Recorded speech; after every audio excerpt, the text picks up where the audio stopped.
Hey guys, I'm Megan. And I'm Stephanie.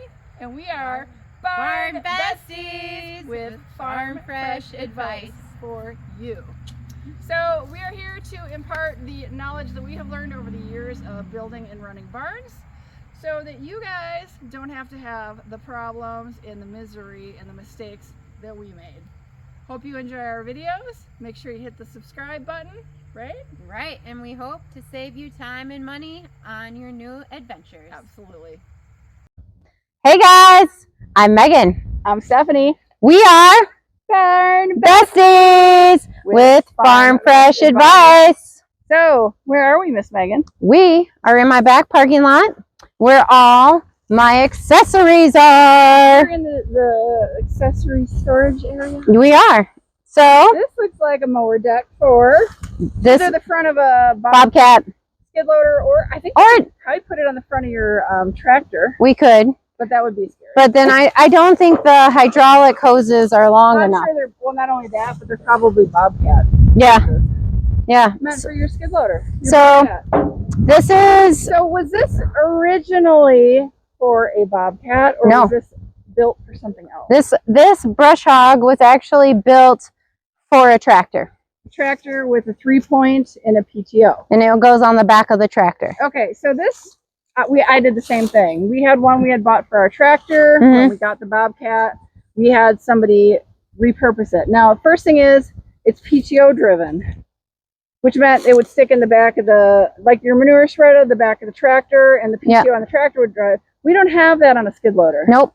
So what we have, you just had them, was hydraulics. So they had to kind of retrofit this. Maybe Mr. Cameraman wants to see. Come They on. put like a hydraulic motor on here. Yep. See it? Connects into the PTO and actually drives.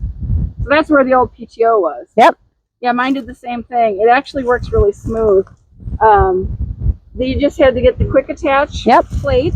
Which was welded on. Weld that on there. And there's like a little frame. Somebody has to get the hydraulic motor and do all the fittings. All the things. Get you the hoses and all that good stuff, and know about the hydraulics and what you need and the motor size and all that. But so this, when it was on a tractor, would ride behind the tractor. Yep, this is in front. And now you're driving the Bobcat, and this is out in It's out in front. And I like it because you can see everything out in front of you. However, I'm getting older. And You've got hills. And in my old age, I don't actually like to run anything with hydraulics anymore. I also personally liked being enclosed in a cab. Oh, versus the tractor.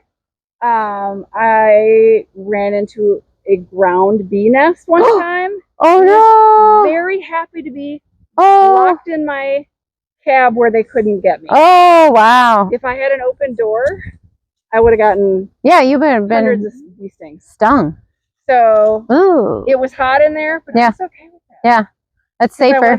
Well, and things fling. Yeah, I mean that's the other thing. That was the other thing is, the cab door is not bulletproof. Yeah. Like or even like a windshield on a car, which is somewhat shatterproof.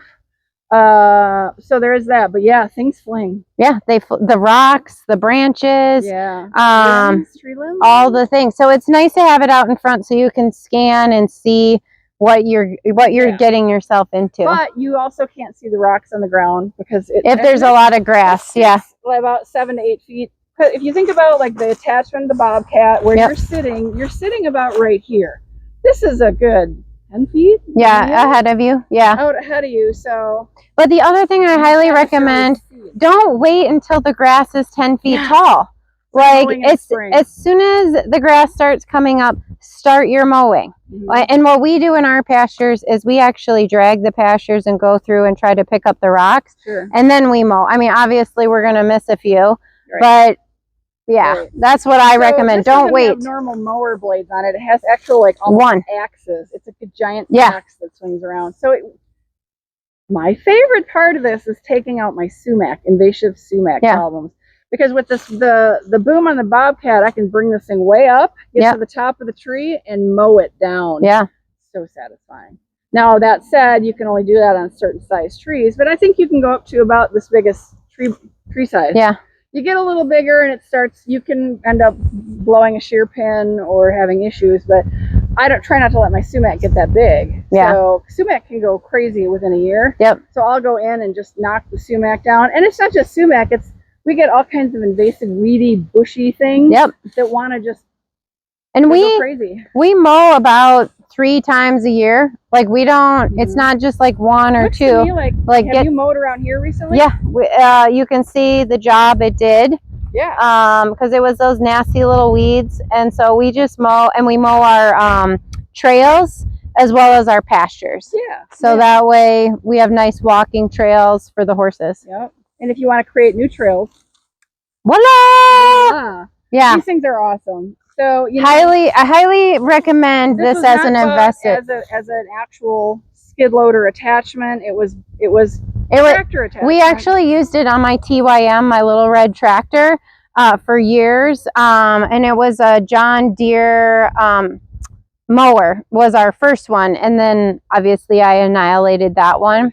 Yes. And it needed to be replaced, so we ended up with this one. And this one actually, guys, it started, the walls here this year started to bow in, so it structurally we needed to put braces on. So we've had new braces put on this year. So there is, when you use it to cut down trees and you use it, I mean, it gets well used, you do need to do maintenance on it, and it should be greased, should be oiled, and then obviously the hydraulic fluid. So yeah, ours is the same.